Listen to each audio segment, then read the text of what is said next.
They say judges don't cry, that judges don't tremble, and certainly that judges don't walk again.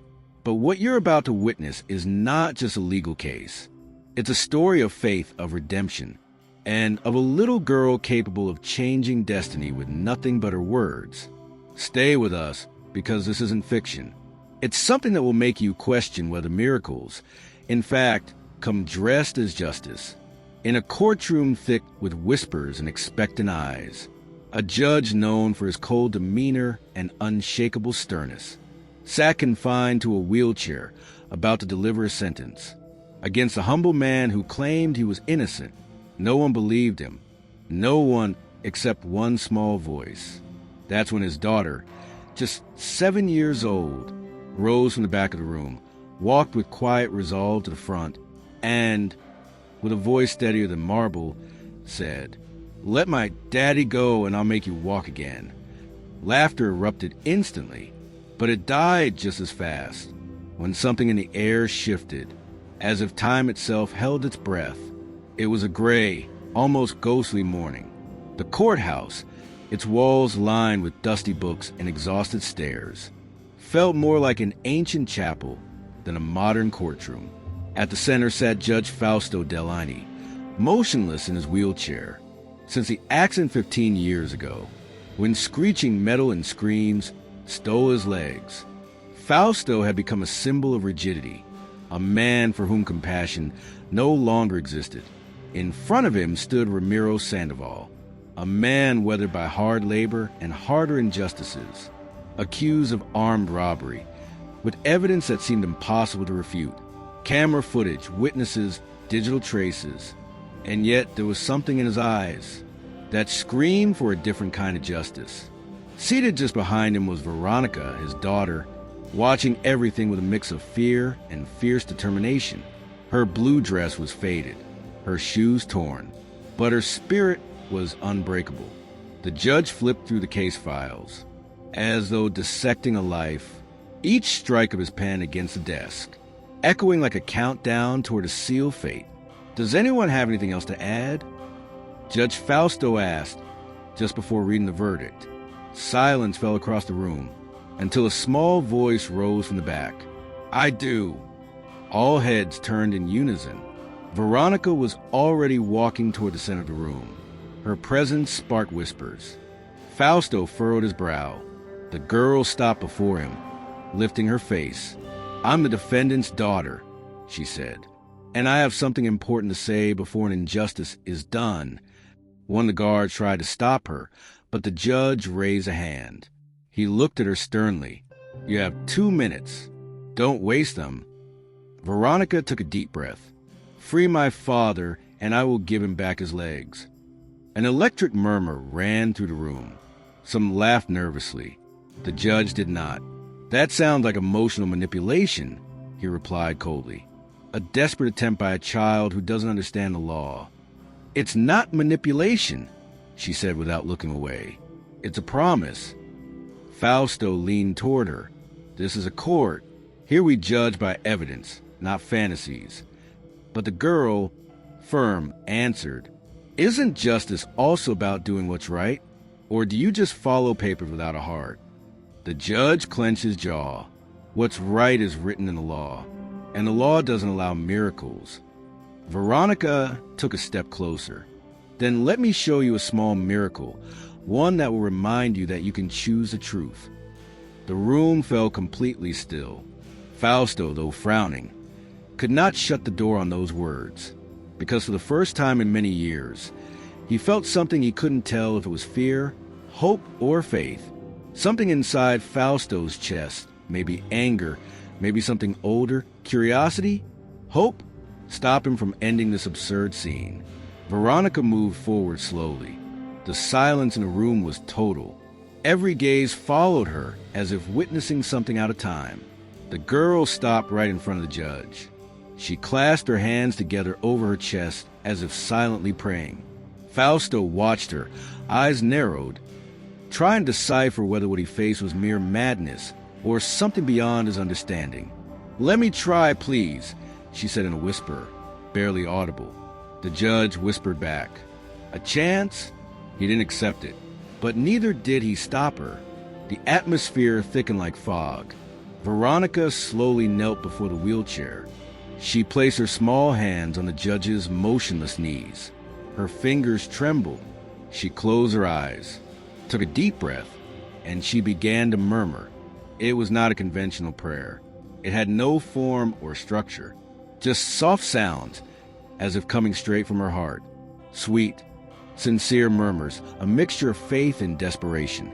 Fausto tried to ignore it, to lock himself inside his skepticism, but something in those words seeped through the cracks in his soul. The girl squeezed her eyes shut as if fighting against an invisible weight. Her knees pressed against the cold marble floor, and her voice was barely audible. Then, a sarcastic laugh broke the tension like a gunshot. "Come on, miracle girl, make the judge dance," shouted a man from the back. A few more laughs followed. The solemnity shattered. But Veronica didn't move, didn't respond, didn't open her eyes. She kept murmuring. Fausto remained motionless. On the outside, he was still. Inside, a voice told him to stop this farce. But another, deeper, older, begged for it to be real. For something, anything, to happen. Seconds passed. Then 1 minute. 2. Finally, the girl opened her eyes and looked at him. With hope. Vulnerable. Waiting for a gesture. A sign. The judge simply raised an eyebrow and let out a dry laugh. "Is that all?" he said with disdain. "A school play dramatization. I appreciate the effort, but as expected, nothing happened." His mockery was a key that unleashed the collective ridicule. Laughter filled the room like a cruel tide. "The miracle's expired," someone shouted. "Poor thing," whispered a woman. "This will mark her forever." Ramiro, from the defendant's bench, shifted in desperation. "Veronica, don't listen to them," he yelled, but the guard held him back. The girl stood up. Her eyes glistened, not from a miracle, but from tears.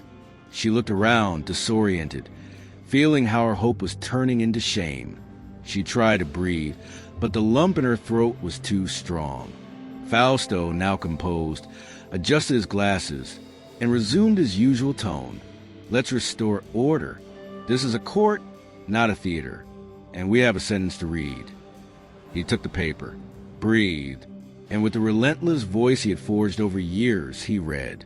Ramiro Sandoval is sentenced to 10 years in a maximum security prison. Veronica couldn't hold back anymore. She ran out, pushed away hands trying to stop her, crossed the room amid laughter that chased her like blades. "Gonna do another miracle, girl," they mocked. Tears fell uncontrollably. Stumbles, shoves, and finally, the courtroom door slammed shut, like the end of a sentence harsher than the judge's. On the bench, Fausto wore a stone-cold face, but something didn't fit. A strange weight pressed on his chest. The law is the law, he told himself. The heart doesn't belong on the scales of justice.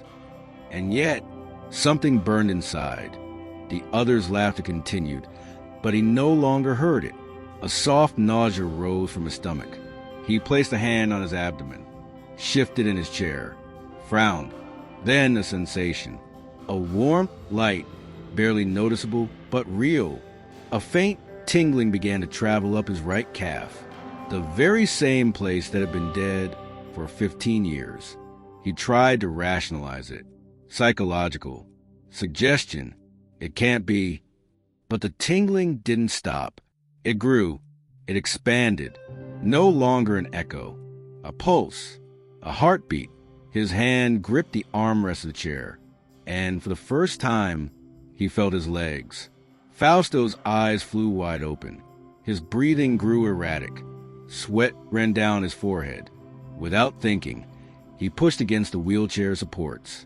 His feet touched the floor, firm, alive, with trembling arms and a will that seemed borrowed from something greater than himself. Fausto began to rise, at first barely, as if every muscle doubted itself, then steadier, until, against all logic, he stood fully upright. The murmur in the room died instantly. One by one, Those present turned unbelieving toward the judge, who moments before seemed fused to his wheelchair. No one spoke. No one moved. Time froze for 5 eternal seconds. And then, Fausto's body collapsed like a tower losing its foundation from within. His legs gave out. The chair caught him violently. The sharp impact against the marble shattered the silence. He tried to stand again, desperate. But no, everything returned to how it was before. Cold legs, dead, silent. He looked at his limbs as if they belonged to someone else. "I was standing," he whispered, not understanding. "I felt it. I swear I felt it." The crowd didn't know what to think. The trial had transformed into something beyond words. Skepticism had evaporated. No one laughed anymore. Only a heavy air remained, filled with something inexplicable. Fausto searched with his eyes for the door through which Veronica had fled moments before. She had said it would be just a test, a small sign. Her voice or determination now struck him like distant echoes amid an inner earthquake. For the first time in years, the judge was uncertain. What he had witnessed didn't fit into his world of laws and rules. Faith, that word burned inside him. He had been standing. He couldn't explain it, but he knew with every fiber of his being that the girl had not lied. Outside, the day remained covered in gray clouds, as if even the sky doubted how to feel. Inside the car, Fausto looked out the window with an expression that held no anger or judgment, only awe.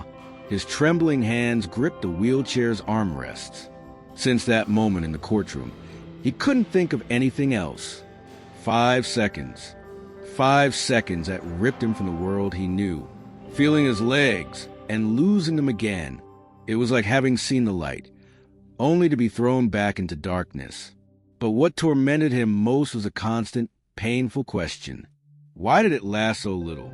When he arrived at the shelter, they greeted him with suspicious looks. A judge in such a place was never a good sign.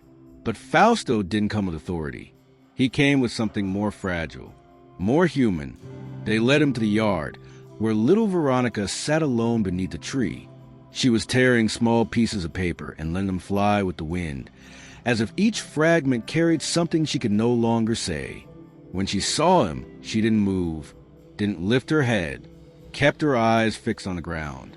Fausto stopped the wheelchair a few steps away. The silence between them was louder than any word. Then, with a low voice heavy with sadness and exhaustion, Veronica spoke.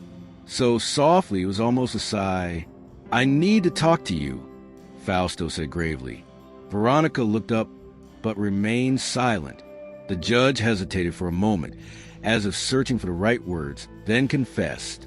"Yesterday, for a few seconds, I walked."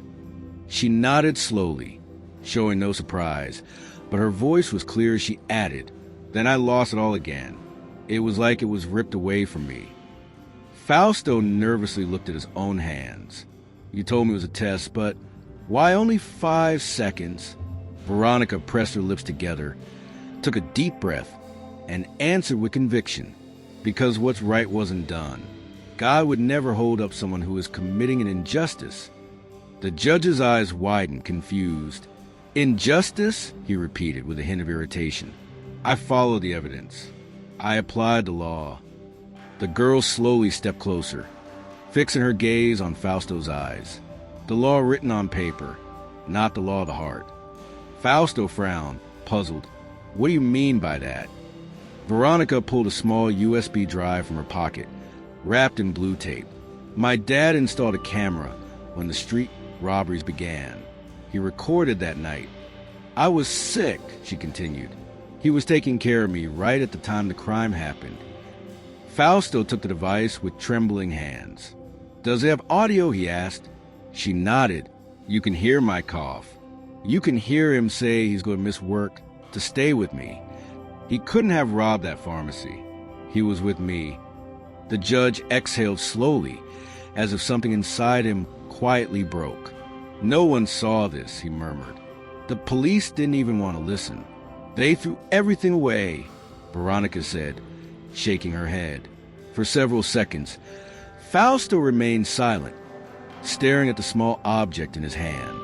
There, in something so simple, lay the boundary between error and true justice. "You were right," he said without looking up. Veronica sat beside him, hugging her knees. "It's not about being right," she whispered. "It's about doing what's right." The judge closed his eyes. "What if it's already too late?" She answered without hesitation. "If you try, it's never too late." Fausto looked at her, a mixture of respect and awe in his eyes, feeling that those words held something more powerful than any verdict. That girl, so small and yet so wise, was tearing down invisible walls inside him. "I'm going to reopen the case," Fausto finally said. "But I can't do it alone." Veronica stared at him, eyes searching to understand. "What can I do?" For the first time, a faint smile appeared on the judge's face. "Help me? Be my eyes, my ears, my conscience." The idea sounded unlikely, almost absurd, but at that moment, it made more sense than anything he had done in years. Veronica hesitated, faltered, but finally nodded. "All right, but only if I can go wherever you go." Fausto extended his hand. "Deal." They shook hands, two unexpected allies, a man in a robe and a little girl in a faded blue dress. Two lives that should never have crossed paths, now walking together in the same direction. As they left, Fausto felt a small tingle in his legs. Weak, almost imperceptible, but real. Maybe there's still time, he thought. Veronica walked beside him with short but steady steps. The shelter was left behind. Ahead lay a case to reopen, an injustice to correct, and perhaps a miracle yet to be completed. On a cluttered desk, covered with papers, photographs, and black and white printed documents, lay the USB drive Veronica had handed over, now plugged into an old laptop. The recording began to play. The footage showed Ramiro preparing soup, placing cold compresses on his daughter's forehead, whispering, "You have to get better, little one. I'm not going anywhere." With each replay of the video, Fausto relaxed a little more. His attention was no longer just legal. There was something deeper, an emotional unrest he couldn't name. Veronica remained silent beside him, watching without interrupting. But when Fausto sighed for the fifth time in less than a minute, she broke the silence. "Were you always like this? So serious?" The judge looked up, surprised. "What do you mean?" She shrugged. "I don't know. It seems like you were born old." The phrase came with the brutal honesty of a child. Fausto blinked, then let out a low laugh, unexpected even to himself. Veronica's eyes widened in surprise. "You know how to laugh?" He cleared his throat, trying to hide it. "Sometimes, but not often, and less during work hours." She smiled mischievously. "We're also working on making you smile more. Did you know that?" That afternoon, amid files and reports, Veronica asked questions nobody expected. "Have you ever had a cat? When you were a child, did you like to run?" With every question, a wall inside Fausto crumbled. He tried to keep his composure, but his eyes began to soften, and now and then a genuine smile escaped without him being able to stop it. Veronica pretended to jot notes in an invisible notebook every time it happened. "Another point for team joy," she joked. It was a silent battle against years of rigidity, and she was winning without raising her voice. At one point, she pointed to an old photo hanging on the wall, a portrait of Fausto, standing in his robe before the accident. "You look happy," she said. The judge stared at the image for a long moment before replying. "I was busy and proud." The girl tilted her head. "But that's not the same as being happy, is it?" Fausto fell silent. Those words cut deeper than he wanted to admit. "No, I wasn't." Without quite knowing why, he began to tell her about the accident, the constant pain, the distance from friends, the cold armor he had built around himself. Veronica listened carefully. "Do you think you became this way because you couldn't walk anymore?" Fausto reflected. "I think I also stopped walking inside." She moved a little closer, as if offering refuge. Then let's start walking again, but this time from the inside first. The judge let out a brief, almost awkward laugh, but didn't reject the idea. In fact, a part of him wanted more of those conversations, those judgment-free looks. It was as if every word from that girl gently swept away layers of dust accumulated deep within his soul. Between one statement and another, Veronica insisted on interrupting with questions unrelated to the case. "If you were an animal, what would you be?" she asked with a mischievous smile. Fausto rolled his eyes and replied dryly, "A hawk, silent, observant." She burst out laughing. "I think you'd be an armadillo. You curl up when you're scared." The judge looked at her, amused, and laughed too. "All right, maybe an armadillo in a robe." The room, once cold and austere, began to come alive, and although he tried to stay focused on Ramiro's case, Fausto knew something else was happening. His thoughts stopped revolving solely around laws and codes. He started asking himself simple, almost forgotten questions. What was my favorite color as a child? What used to make me laugh before the robe? And all thanks to a girl who, instead of fearing the stern judge, faced him with sincere questions, with the courage to love, even after being humiliated by him. At the end of that afternoon, while gathering papers, Veronica said naturally, "You know what I think? You're not getting better just because of the miracle. You're getting better because you're letting the good back in." Fausto said nothing, just looked at her for a few seconds. A faint smile appeared on his lips, and his gaze filled with silent emotion. Something was changing, and maybe, just maybe, it was the beginning of a healing far deeper than the physical. An invisible healing, one that is felt and born in silence. The days that follow were filled with stacks of papers, cold coffee, and hours of intense quiet. Fausto and Veronica had turned the judge's office into a true investigation center. While she organized documents by date and relevance, he immersed himself in expert reports, statements, and police records. His experienced eyes scanned every line with meticulous attention. It was there, among pages and more pages of the original case file, that Fausto stopped. A small, almost imperceptible detail. The report from Officer Enrique, the policeman who had arrested Ramiro, had been filed a day before the formal evidence was even collected. He froze. "This makes no sense," he murmured, holding the paper between his fingers.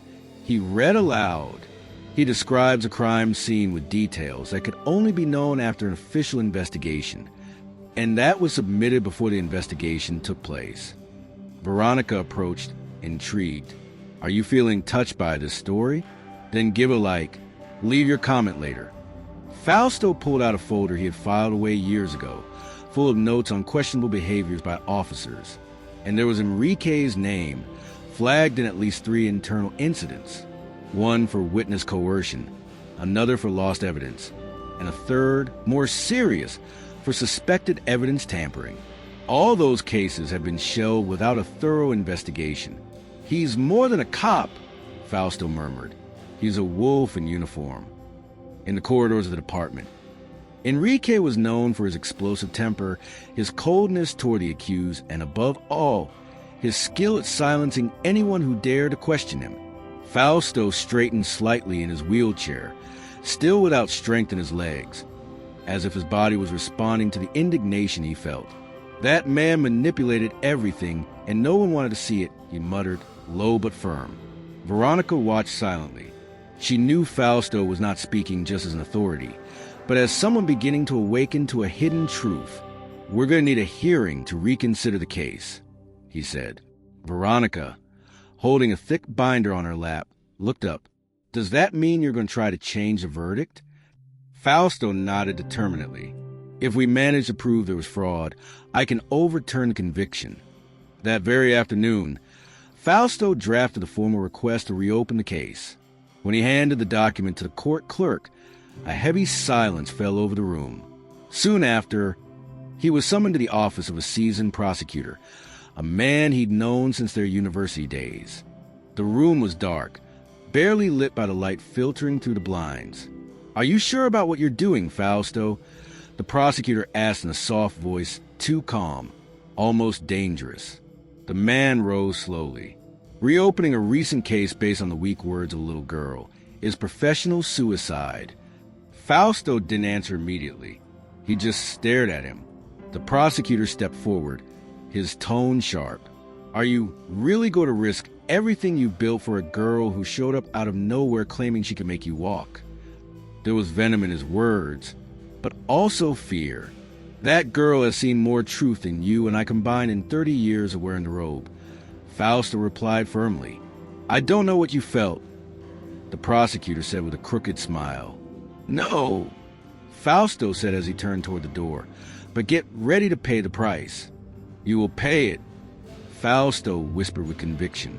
In the car on the way home, Fausto stared out the window, his face tense and marked by the veiled threat still echoing in his ears. But in his chest beat something stronger, the memory of that brief but powerful moment when his legs responded. The faith of that girl had left a sacred scar within him, a faint flame now fueling his courage. He closed his eyes for a moment. It was no longer just about Ramiro. It was a fight against the system, a battle to prove that true justice could still exist. Veronica waited for him, sitting on the courthouse steps with a worn backpack in her lap. When she saw him get out of the car, she ran to the door with a smile. Well, did we make it? Fausto, helped by the driver, answered calmly. We're in. New hearing in 4 days. The girl smiled triumphantly. So now you're like a superhero with a tie, right? The judge rolled his eyes, but inside, something in him smiled too. She put a name to something he didn't know how to call, and little by little, his heart began to believe. And share this video with someone who needs to believe in miracles, justice, and second chances. Does that mean he already knew? Fausto nodded, his gaze darkening. It means he wrote about something that hadn't yet been officially verified. The tension in the air became almost tangible. Fausto rested his head in his hands, pressing his temples with his fingers. Either he has powers of clairvoyance, or someone is lying, and lying big. The night moved silently over the city, but inside the small rented house where Fausto and Veronica had taken refuge, the air was thick with sense of foreboding.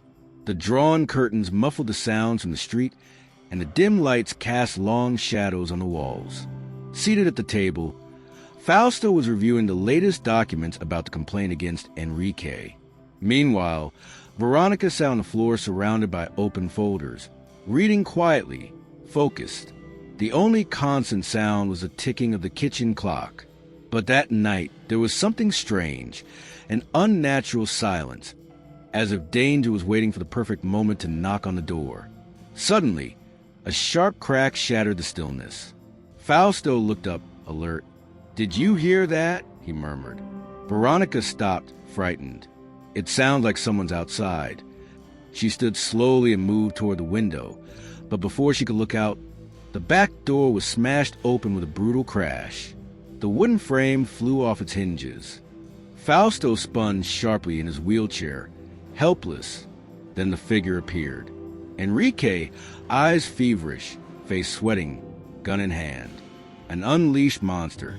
"The game's over, Judge," he declared coldly. Time seemed to freeze. Fausto instinctively tried to back away in his chair, but slammed into the wall. His trembling hands gripped the armrests, trapped with no escape. "Enrique, think about what you're doing," Fausto said, trying to keep his voice steady, though his heart pounded fiercely inside. The officer pointed the gun straight at him. "You should have kept quiet, but no, you had to play the hero because of some brat."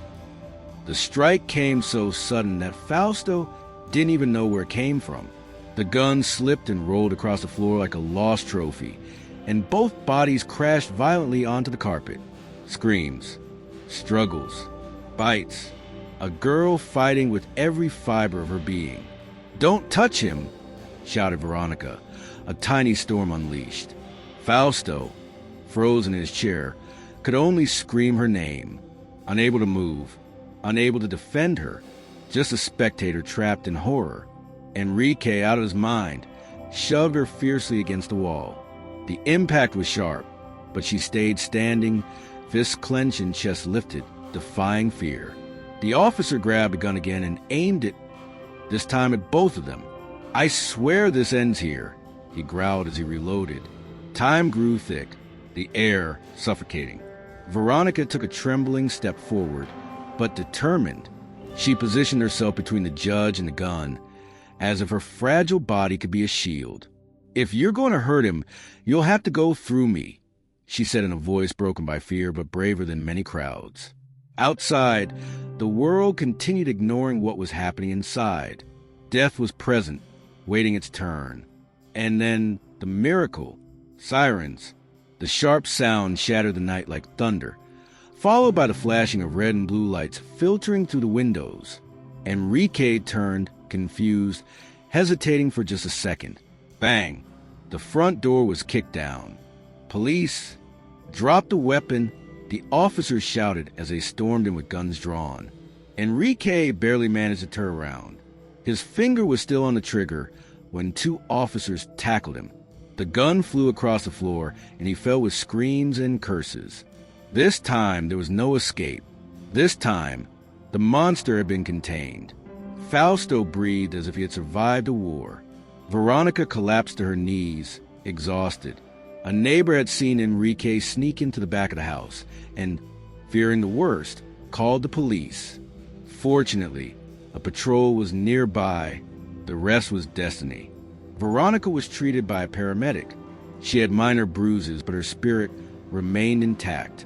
She held the judge's hand tightly, as if it was the only thing keeping her standing. Fausto, still trembling, looked at her silently. Tears filled his eyes. "You saved me. For real," he whispered, voice barely audible. She looked at him tenderly, her voice breaking. "And you believed in my father when no one else did." He squeezed her hand harder, feeling that this girl had just taught him everything law books never could. "I'll never doubt you again." Veronica smiled, still breathless. "Then we're even." And there, amid splinters of wood, fallen papers, and ragged breaths, something was born that's not taught in manuals or declared from a courtroom podium. A silent, unbreakable alliance between a man broken by life and a girl who refused to stop fighting. The day had arrived.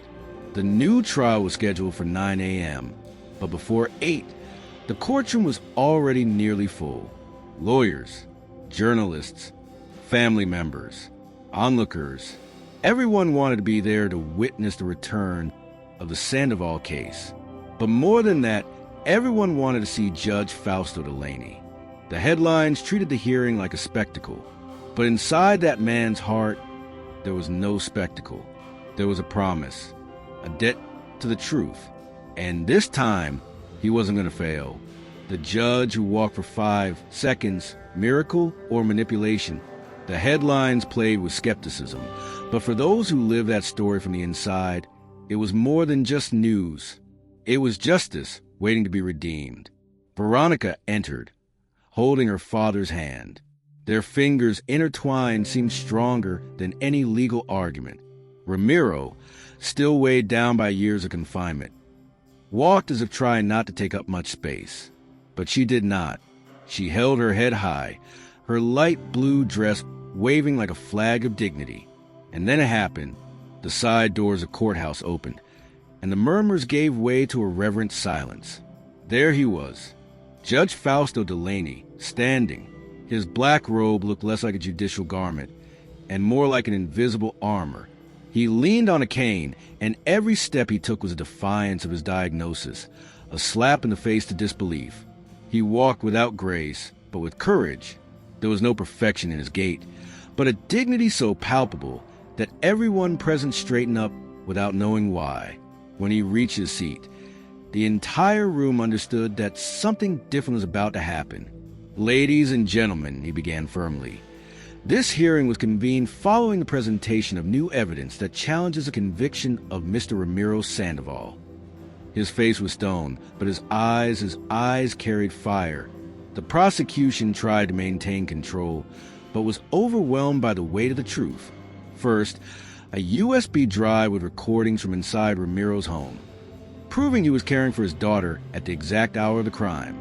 Then, omitted medical records, ignored receipts, and testimonies that never made it to the previous trial. And finally, the final blow, the detailed report of the attack that took place the night before. An attempt to silence the judge and Veronica. Security camera footage was shown, medical reports, the weapon confiscated from Enrique, and testimonies from neighbors who heard the screams and saw the forced door. Enrique, present in the courtroom, already handcuffed, said nothing. He didn't deny a thing. He just lowered his head, as if defeat had fallen upon him. The prosecutor, overwhelmed, stood up and issued a public apology. And then Fausto, with a trembling but steady hand, raised a document containing the verdict. Given the new evidence presented and the violent attempt to obstruct justice, this court declares Ramiro Sandoval innocent of all charges. His conviction is hereby annulled. A moment of silence, then the courtroom erupted. Veronica covered her mouth with both hands, as if holding back a scream, and ran to her father. Ramiro lifted her in tears, spinning her in his arms as if the first free embrace in years. "You saved me, daughter," he whispered with a broken voice. "No, Dad," she replied, looking at the judge. "He saved us too." Fausto watched, speechless, his throat tight, his soul pounding in his chest. But the girl wasn't finished. Veronica freed herself from her father's arms and slowly walked to the bench. The whole courtroom fell silent again. Everyone knew something special was about to happen. She stopped in front of the judge. "May I?" she asked, her eyes shining. Fausto nodded slightly. Then Veronica knelt, not out of weakness, but with an almost sacred reverence. She placed her small hands on the judge's legs, but this time with more strength. She closed her eyes, took a deep breath, and spoke. "I know it's hard, but if you believe now, let God finish what he started." Her voice trembled, not from fear, but from pure faith. Tears began to roll down her face, but they were not tears of sadness. They were tears of surrender, of yielding to something greater than themselves. Her words rose like invisible incense, touching everyone in that room. Some sobbed silently. Others closed their eyes. The judge could not look away. And in that moment, the courtroom ceased to be just a place of law. It became an altar for everything you have done, for standing up for what is right. I now ask God to complete what is unfinished. Veronica's words were not just a plea. They were a declaration and an offering. Her hands pressed gently on the judge's knees, as if awakening something long asleep deep inside him. There was delicacy in her touch. Yes, but also a faith so intense it sent shivers down the spine. The girl trembled, but she did not stop. "You walked before on a promise," she whispered. "Now walk for the truth." Then it happened. It wasn't sudden. It wasn't dramatic. It was different, quiet, profound. A tingling spread through Fausto's legs. But this time it was no illusion. It was as if something inside him was reigniting. His toes moved. His muscles responded. And suddenly, without a cane, without help, without fear, he stood up in one smooth motion, firm, complete. The entire room held its breath and then broke into applause, cheers, and tears. The miracle that many denied stood there, alive, in front of them all. Veronica remained kneeling, smiling as if a silent promise had just been fulfilled. Fausto looked down at his legs. Then he looked at her. "It was you," he said, incredulous. She shook her head gently, with tenderness. "It was God. This time, I prayed right." The jurors, the lawyers, the reporters all stood up. Some applauded, others wept, but no one left that courtroom the same as before. Where justice had so often been just an empty word, now something greater had manifested, not only in the judge's body, but in the soul of everyone present. Fausto Delaney, the man known for years for his coldness, looked at the girl with eyes full of light and said with a broken voice, "Justice has been served." And for the first time in many years, Everyone agreed. The courtroom was left behind, literally. Ramiro and Veronica walked out of the building hand in hand. No handcuffs, no escorts, no fear. Just the two of them, father and daughter, descending the steps in silence. Outside, the sky seemed bluer, as if it too was breathing a sigh of relief. Some people applauded them. Others made gestures of support, but they said nothing. The victory was too sacred to be put into words. They went straight home, to the simple house where it had all begun. Days passed. Routine slowly returned. Ramiro fixed an old pipe, hung clothes on the line, washed dishes while the radio played softly in the kitchen. And though it seemed like a simple life, it was the most precious one he had ever known. Because now, in every corner of that house, there was peace. Veronica wanted only one thing: to sleep in her father's lap.